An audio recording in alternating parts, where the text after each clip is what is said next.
Hi everyone! Welcome back to my channel, and for today's video is nandito tayo sa Barangay Paligawan, Silang, Cavite. And meron tayo ditong 3 lots, isang corner lot and dalawang inner lots na 300 square meter. Ayan. So ito po yung ating project, napakalaki ng mga concrete roads along Barangay Road. Pag diniretso nyo to, papunta yan ng Silang Bayan or papunta ng Calax if galing kang Manila. If naman dito, diniretso nyo tong Barangay Road na to, papunta ng Tagaytay or pa Aguinaldo Highway. Pag Tagaytay, mga 12 to 15 minutes. Pag Aguinaldo Highway, mga 14 minutes to Aguinaldo Highway. So yun, ito yung ating entrada. Ayan, kung mapapansin nyo, yan, may kuryente, may tubig, may internet, may mga converge dito, tsaka PLDT. Ayan, ito po yung ating guardhouse. So meron doon Alpha Mart, no? Tapos lalakaran natin yung available na 3 lots. Yung inner lot, naka-promo siya for only 7k per square meter. Pag cash nyo siya binili, may 10% discount. If naman installment, 30% yung down payment. Tapos yung 70% remaining is 2 years to pay, 0% interest. Tapos yung corner lot naman is for only 7.5 per square meter. Tapos ganun din yung terms. If full payment, may discount 10% kung magkano yung price. Tapos kung full down payment naman, 30% yung discount, 10% discount sa 30% yung na-denown. Tapos yung 70% remaining is 70%, 2 years to pay, 0% interest. Okay? So, para mas ma-visualize nyo muna, napakahangin ngayon dito. It's 3 PM in the afternoon. Papakita ko sa inyo yung drone shot para mas ma-appreciate nyo po yung property that I will show here in 3, 2, 1. Ito po yung ating drone shot nitong ating project na ito.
Napakaganda and overlooking, perfect na perfect for retirement house or gusto nyo lang na getaway away from Manila.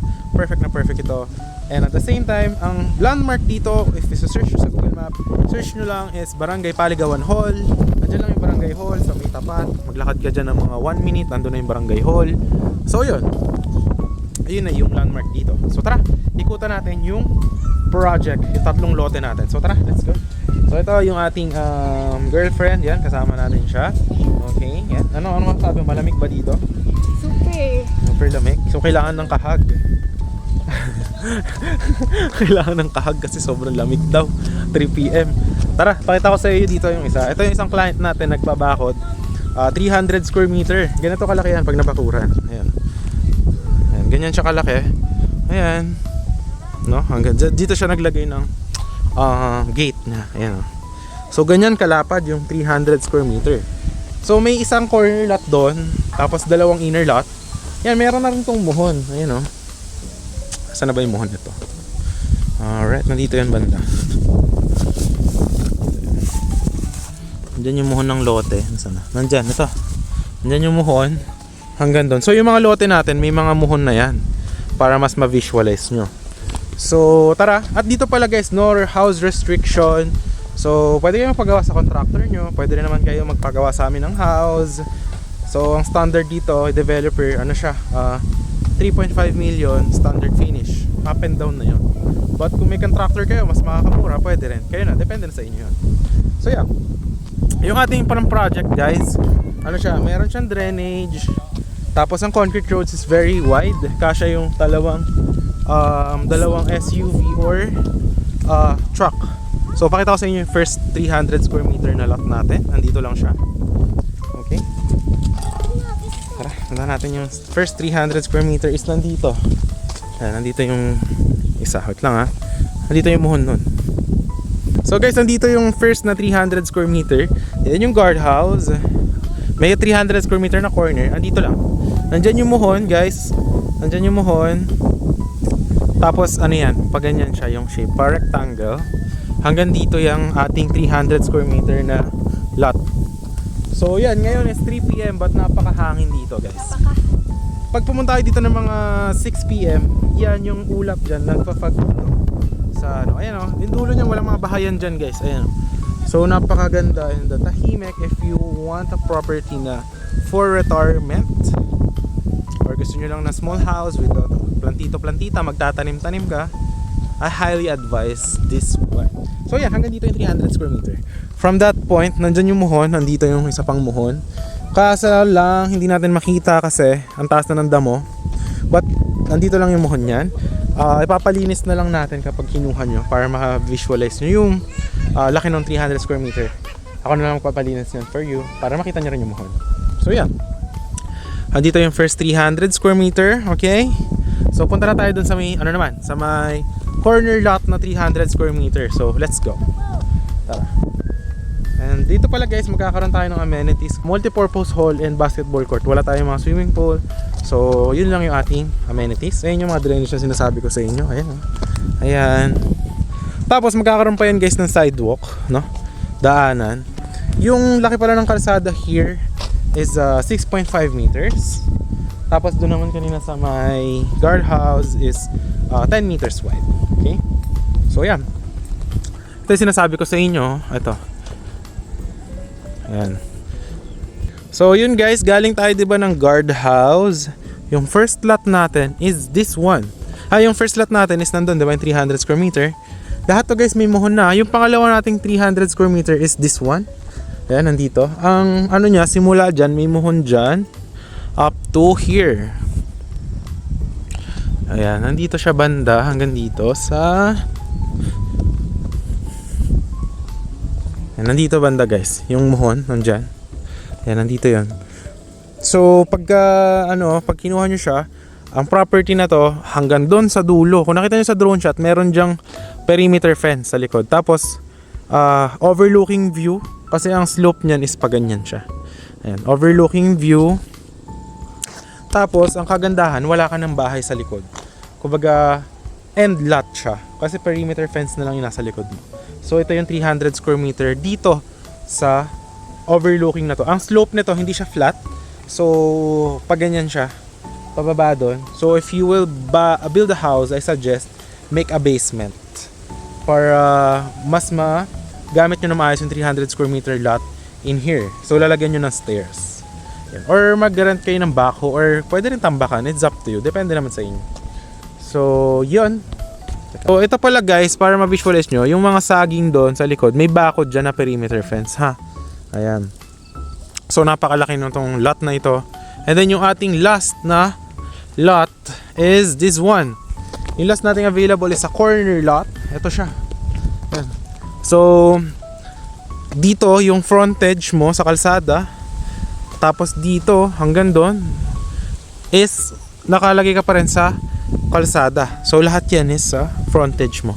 Ito yung 300 square meter na corner. So yan, napakaganda ng view. Flat land. Ito kasi 'di ba pababa. Yung kanina naman doon 'di ba flat land din, yung una natin na pinakita sa inyo. Ito na yung corner lot. Ang kagandahan dito guys, if you will build a house, hindi mo na kailangan magtambak. Overlooking yung view. Tapos ayan, malaki yung frontage guys. Andito yung muhon niyan eh. Ayan. Tapos tingnan mo, ang laki ng kalsada. So kung babakuran mo siya, tapos lagyan mo na ng small house, gawin mong garden for plantito-plantita, is napakaganda. So ayan guys, kung makikita nyo, ito po yung simula ng frontage, andyan po yung muhon. So pa-rectangle siya hanggang doon sa kabilang side, corner lot. Ang kagandahan dito, ang price nito is for only 7.5 per square meter. Tapos kung full payment nyo siya is 10% discount kung magkano yung TCP. Kung naman installment, 30% yung down, may 10% discount sa 30%. Tapos yung 70% remaining is 2 years to pay 0% interest. So yan. Andito siya. Ayan, napakahangin, no? Hanggang dito yung 300 square meter natin. 'Di ba? Doon yung muhon. Diyan, hanggang dito siya. Ito, at lang. Okay. Hanggang dito. Hanggang dito sa may puno. Ayan, tapos wala ka na dyan, wala mga bahayan dyan guys ha. Ayan. Tapos meron dyang perimeter fence ng ating project. Ayan, hanggang dito yung muhon. May muhon dito. So ayan, hanggang dyan sa puno guys, yung 300 square meter. So napakalaki. Perfect na perfect for retirement. Ayan siya, no? Tapos yan guys, sa dulo, 'di ba pinakita ko sa inyo kanina isang lot doon. Kung gusto mo naman ng overlooking, kasi ito, yung ganito yung mga slope ng lote doon. Ayan guys, so pababa. Yan, may bakod dyan sa may likod ng saging. Yan, may bakod dyan papunta doon, perimeter fence. Okay?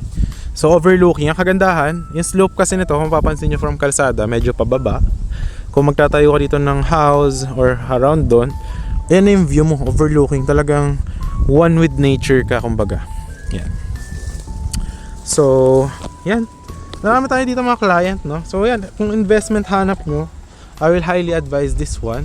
Ito yung perimeter fence. Ganyan kataas yung bakod natin. Ayan, no? Kung mapapansin nyo.